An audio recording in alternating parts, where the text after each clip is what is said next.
This is part 2 of a 2-part series. If you missed part 1 last week, you might want to catch up before you go further. As you might recall us saying last time, back in our grade school summer vacation library reading program days, we read a lot of books. And among the many types and genres of books we read were stories of the early days of the United States of America and its struggle to survive and flourish.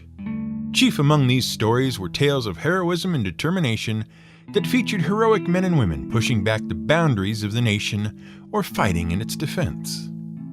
And, as we pointed out, while these tall tales and folklore were all well and good and played an important role in defining what the nation valued and how its people were to contribute, they also served to turn very real people into caricatures of themselves. Sometimes they would hide or ignore facts about the people involved that were inconvenient or unpleasant. Other times they served to blur multiple real people into a character meant to stand for all, making it impossible for future generations to properly acknowledge and understand those who sacrificed so much to keep the nation moving forward. But that was just one type of tall tale, the kind based around a known individual who takes on an almost legendary status. This week, we're asking about tall tales based on individuals who are made up, who start out as fictional people that never really existed in the first place. Take the story of Joe Magarac as an example.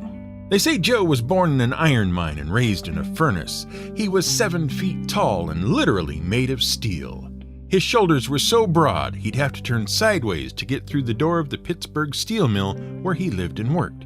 He ate cold steel for breakfast and drank a gallon of hot steel every lunchtime. And he was the greatest steel worker who ever lived. He did the work of 30 normal men, never slept and never quit working. 24/7, 365, he stirred hot vats of steel with his bucket-sized bare hands, twisted steel ingots into horseshoes, and squeezed molten steel between his fingers to make rails for the railroad. He was unstoppable, and he always watched over the safety of his work crews. When a 50-ton ladle full of molten steel threatened to break loose and pour over his men, Joe jumped from furnace rim to furnace rim across the mill and caught the bucket with his bare hands, spilling not a drop on the workers below. Magarac even stopped a runaway downhill train full of steel ingots by grabbing the last car and hauling the whole train back uphill, saving all the men at the bottom from disaster. But Joe knew that some things were more important than himself. When Pittsburgh needed a new mill to churn out steel for new bridges and keep the country moving, they didn't have enough steel to spare. So Joe made the big sacrifice and melted himself down so they could finish the job. You can see, in the story of Joe Magarac, all the important things you'd want to tell your average steelworker. Work hard, look out for your fellows' safety, and give it everything you've got because your nation needs you. It's growing and you can help it. And around the turn of the 20th century, these are exactly the sorts of stories you need to tell the workers of an industry that will be helping to build the infrastructure of the nation. Which is what makes Joe Magarac's story so interesting. It didn't exist before 1931. This is GM Word of the Week, and I'm Fiddleback. In 1931, Owen Francis wrote an article for Scribner's Magazine based on what he said were stories from Croatian immigrants working in the Pittsburgh area steel mills. According to Francis, these stories about Joe Magarac had been told around steel mills since at least the late 1800s, passed on by oral tradition from one worker to the next. Subsequent research by folklorists in the 1950s, though, failed to turn up any evidence of the tales. To make matters worse, if Francis did hear the story from Croatians, they certainly never told him that Magarac was basically Croatian for jackass. He did notice that they tended to laugh a lot among themselves whenever they told him the stories, though. If his story were true, it sure seemed like someone had been deliberately pulling his leg. More than likely, though, Joe Magarac is the product of what some folklorists call fakelore or pseudo-folklore. The term encompasses new stories and songs that are made up but presented as if they were in fact traditional, as well as actual folklore reworked and modified for modern tastes. The misrepresentation of these stories as if they were authentic is the key element. It's one thing to come up with a new story in the style of traditional folklore, but an entirely different thing to pretend it is actually authentic folklore. Sometimes, stories that start out as fakelore can become actual folklore, and some stories that start out as folklore can become fakelore and then become folklore once again. Paul Bunyan is a hard one to categorize. Some scholars maintain that Bunyan came out of several stories told around lumber campfires based on early exploits of Canadian lumberjacks in the mid to late 1800s. Fabien Fournet, sometimes called Saginaw Joe, is often held up as one source. He was born about 1845 in Quebec, was 6 feet tall and reportedly pretty strong. After the American Civil War, Fournet moved to Michigan to take advantage of a growing timber industry. He was rough and rowdy, and after he met an untimely death in Bay City, Michigan, stories about Saginaw Joe began circulating in the lumber camps. But that's just one Canadian lumberjack. Another possible model for Paul is someone called Paul Bonjean, whose exploits are largely unrecorded beyond the fact that he fought in the Papineau Rebellion in 1837 in Canada. The thinking seems to be that due to the way his name is pronounced, Bonjean, it eventually morphed into Bunyan. Whatever stories there were got mingled with Saginaw Joe's stories, and then all the lumberjacks just sort of agreed that there was this Paul Bunyan guy who did some amusing stuff, and why not let's tell stories about him. Honestly, it's pretty weak evidence and there's a lot against it, not the least of which is the timing. Paul Bunyan's exploits are already being told around Wisconsin campfires before Saginaw Joe's story even makes it that far. It feels a lot like everyone is just sort of grasping at whatever straw they can find to give Paul Bunyan an authentic-sounding provenance. By the mid-1880s, stories about Bunyan are told wherever lumberjacks and timber workers gathered. And because lumberjacks moved from camp to camp in search of work, it didn't take long for the stories to spread across most of the country. It seems extremely likely that most of the stories were of the "one time I heard about this guy" variety, where instead of being vague recollections about forgotten individuals, those individuals all became Paul Bunyan, either to lend some form of authenticity or to fit them in with an existing tradition. Eventually, the stories begin to reach beyond the lumber camps, and outsiders start to take notice. As the stories got more and more outlandish, they became more of a general entertainment rather than a way to pass the evening in the bunkhouse. It's into this sort of proto-folklore environment that an unnamed writer steps in 1904 when the Duluth News-Tribune publishes the first known story of Bunyan to appear in print. 2 years later, the Escoda Press prints a series of Bunyan anecdotes written by former lumberjack James McGilvray, which he would then go on to reprint in the Detroit News in 1910.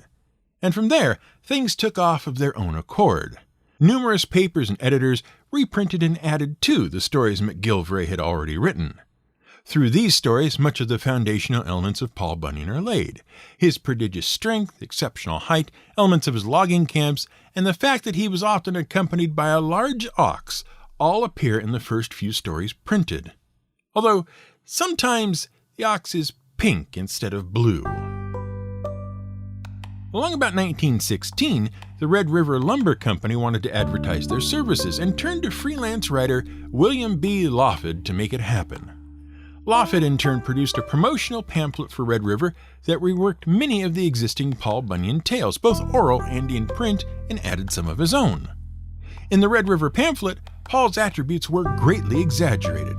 He became taller than the trees themselves, and his exploits similarly scaled in size until Paul Bunyan and Babe the Blue Ox were responsible not just for some good yarns to tell around the fire, but for features of the American landscape and parts of its history.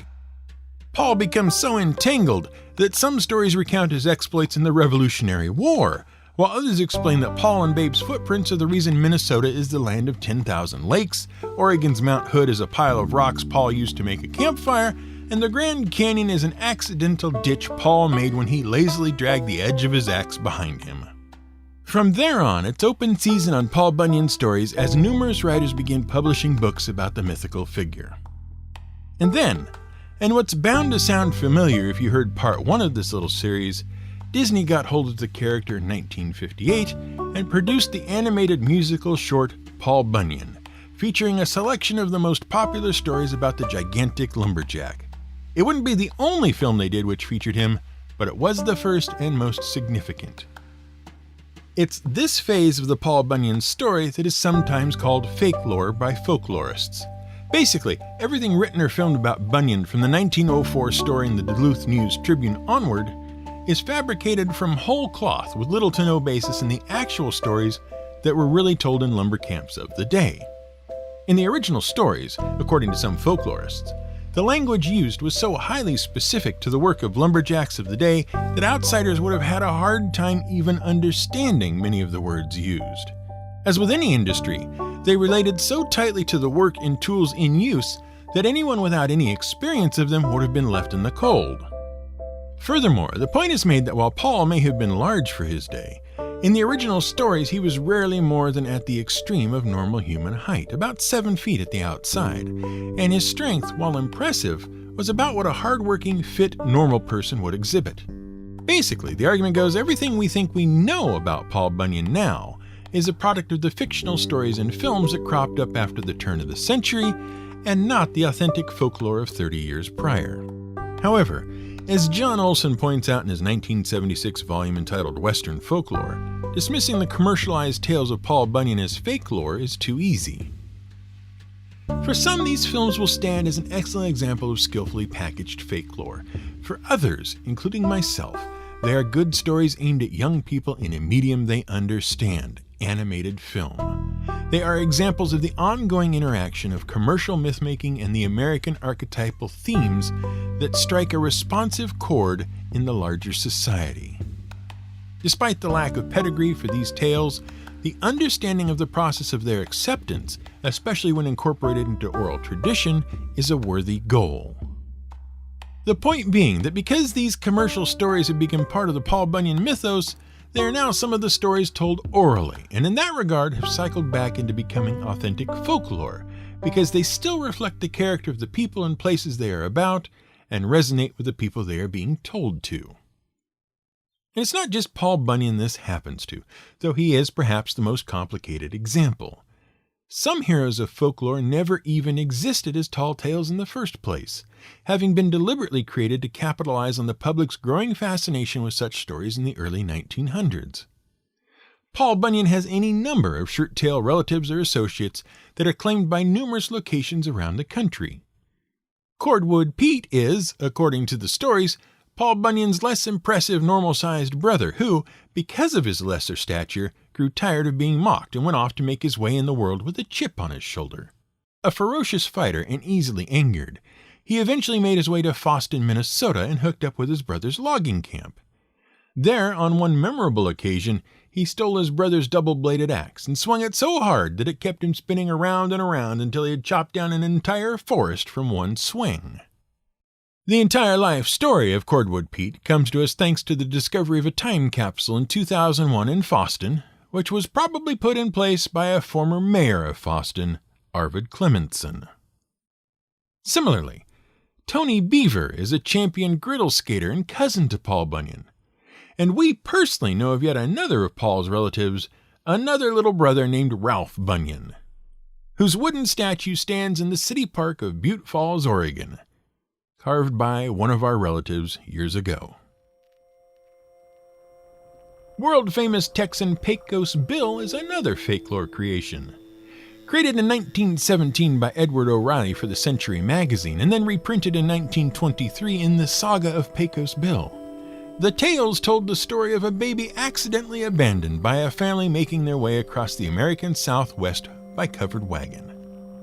Baby Bill was found by coyotes and raised as one of their own until one day by the Pecos River, Bill happened upon another human being who took him in and taught him to be a real cowboy. Bill then proceeds to ride his horse Widowmaker all around the Southwest, having all sorts of adventures, including making the Rio Grande to water his cattle, creating the Lone Star symbol for Texas by shooting all the stars save one from the sky, and inventing most of the things you'd associate with a cowboy today, like the lasso, spurs, and the six-shooter. One of our early favorites in the tall tale genre came out of New England. It told the tale of Captain Stormalong, a sailor of unparalleled proficiency. As a baby, he washed up on the shores of Massachusetts in the early 1800s and was already 3 fathoms tall. He grew rapidly and eventually set off to the harbors of Boston, where he signed aboard ship as a cabin boy at age 12. He was made to stand watch since he was so tall, being naturally able to see further than anyone else, and in this way he learned to sail and run a ship. One day he decided he wanted a ship of his own, one scaled to his own size so as to be more convenient for him. He looked for a long time until he found a man willing to build a ship for a now 30-foot-tall, fully grown man such as Stormalong. When he finally found the man to do it, Captain Stormalong commissioned the clipper ship Courser, and the man set about building it. It took so much wood to build that the shipwright, whose name was Dingy Drawknife, had to scramble to find enough wood to complete the hull. Fortunately, he knew a man who had worked in Paul Bunyan's logging camp a season or 2 before and sent word out. Soon, more than enough timber was delivered, and the Courser was launched on time, a miracle in itself, at noon on the appointed day. And mighty proud of her was Captain Stormalong, as he gave her a shakedown cruise around Boston Harbor for a few hours, until, along about supper time, he tried to sail out of the harbor. The harder he pushed the Courser east, the more her nose rose out of the water, and the harder it was to keep her headed in the right direction. To make matters worse, the cargo kept trying to slide aft, taking the crew with it. They were nearly on the point of tipping over backward when one of the ship's crew, who'd been away up in the rigging, finally made it to the deck, and as he was sliding by Stormalong on the tilt, managed to shout out, "The sun, Captain! We're hung on the sun!" Old Stormalong looked up, and sure enough, as the day passed and the sun sank lower in the sky, the great masts of the Courser had chanced to catch the lip of the sun, hanging up the top of the ship while the bottom kept trying to go forward. So embarrassed was Stormalong by having to paddle the ship backward himself to get her loose, that he had Dingy Drawknife install hinges on all the masts so she could clear the sun and the moon when she needed to. Captain Stormalong would go on to have many adventures. He was mortal enemies with the Kraken. He once ran aground so hard he cut the Panama Canal by accident, and the ship was so big it got stuck in the English Channel and had to be greased out, which is why the formerly gray cliffs of Dover are now the white cliffs of Dover. He sailed all 7 seas and took great pleasure in dumping buckets of water down the stack of steamships. In general, he was just a lot of fun to read about. The first tall tales about Stormalong appeared in books from the 1930s, and though he's not as well recognized these days, he still enjoys some popularity in his native New England. Not all tall tales revolve around mythical men and women, though. Some deal with the dangers of their environments as well. Particularly full of dangers were the very same logging camps that produced the stories of Paul Bunyan. Lumberjacks would be out in what was essentially the wilds of America trying to do a job that was already inherently dangerous in an environment that only made things harder. At any time, something could go wrong, and you'd be miles from the nearest help. Any mistakes may well be fatal.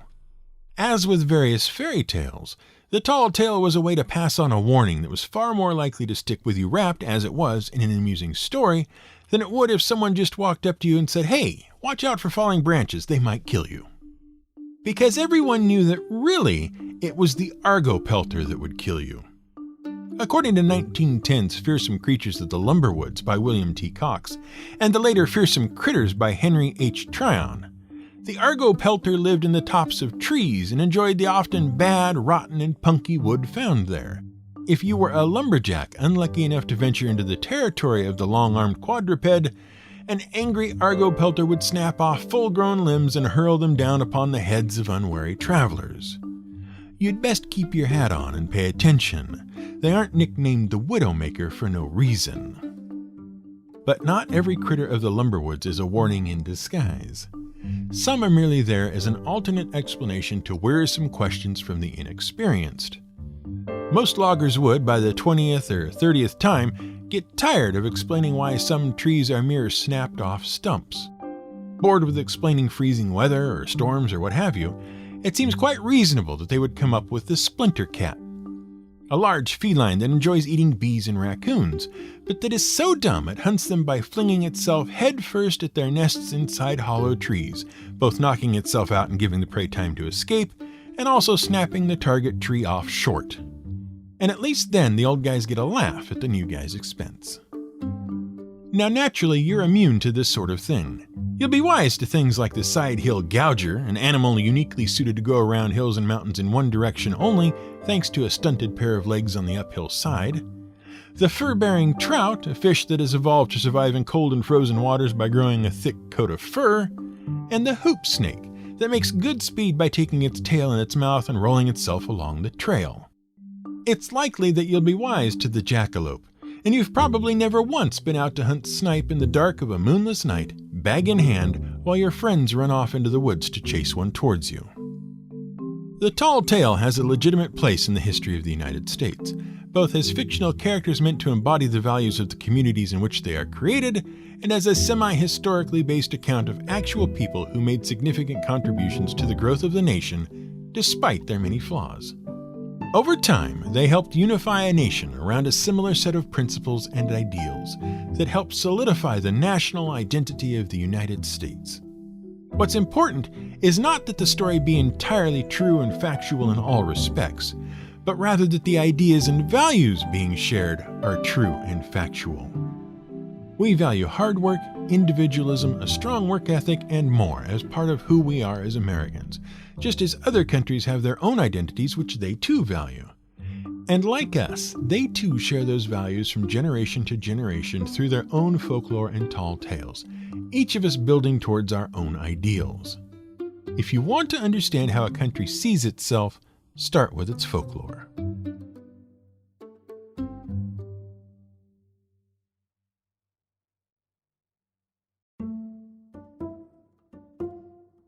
You've been listening to the GM Word of the Week podcast. Thanks for taking the time to rate and review us and tell your friends about us last week. We're happy to say that you helped a family of listeners to grow, and thanks Scandinavia for being cool enough to say hello back. That's pretty neat. For those of you who missed the news at the first of last month, or who are just now getting caught up, we're a one-person operation now. The angry GM, Scott, had a lot of his own projects on his plate that he wasn't making much headway on. That, in combination with writing our episodes for the better part of 6 years, led him to refocus his efforts on his own projects. So he handed things off to me, Brian. Hopefully you've enjoyed listening to the new episodes as much as I've enjoyed writing them. I know they're different than they used to be, but I hope you like them nonetheless. I'm really proud of them. If you'd like to share your thoughts on the show or help support the show, you can do so by going to gmwordoftheweek.com. The hamburger menu there has all the links you need to get in touch, subscribe to the show, or offer support. It's not a real hamburger. It just sort of looks like one if you squint a bit. GM Word of the Week is written, researched, and produced by Brian Casey via a method that involves frequent distractions and tea. Music is provided by Blue Dot Sessions. Just because it's a tall tale, don't mean it ain't true.